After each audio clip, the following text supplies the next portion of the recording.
So then, coming back to your theme of music and time, and that experienced collective time together, how psychologically does that land with you? Do you think about time when you're playing? Do you think about time?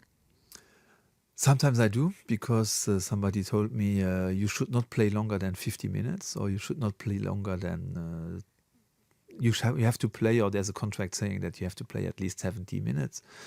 It's very annoying to have this, but it's part of the job.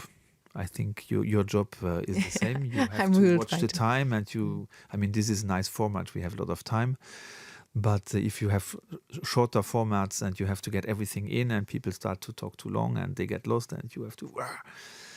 For us on stage is the same. So if we don't have that, and we can just play what we have to play and take the time we need to take to develop certain spots.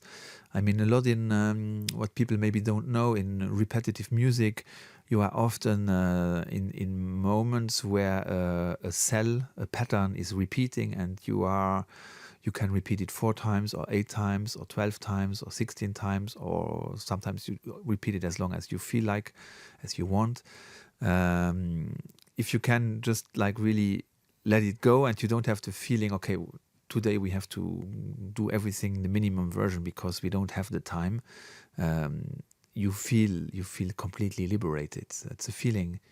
I also mentioned it to you last time when I started playing solo concerts. Yeah. It sounds like a flow state that you're mentioning in a way. And you're also a runner. So how does time change when you're running?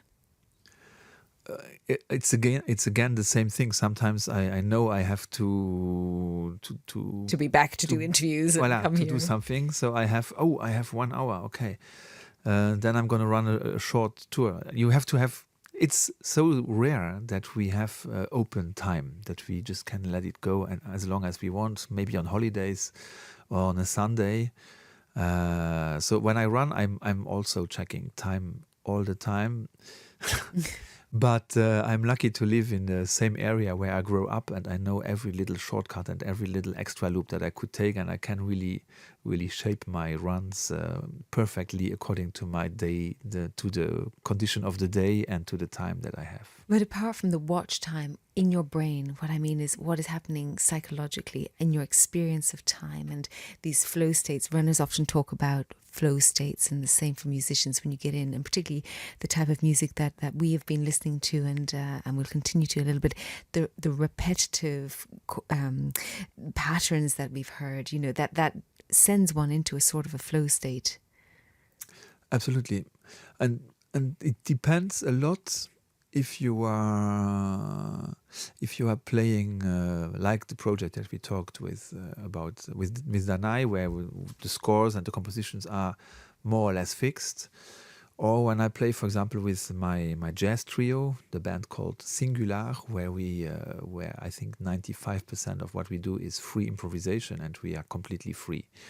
There, getting into a crazy flow is every time happening, and we love this so much, and it's a different experience. And for me, it's great to have the experience of the written out music and the free improvised music, and it's important for me to have both in my life, to always also find new ideas and new things that just happen. And compared to my solo playing, where I am free, but I'm alone, and I'm not, while there's sometimes my sound engineer with me, but I'm more alone. Doing what you were describing, these flowing moments, that's one thing, but when you can share them live with other music on the spot of music making, and you get into that amazing flow, it's exceptional.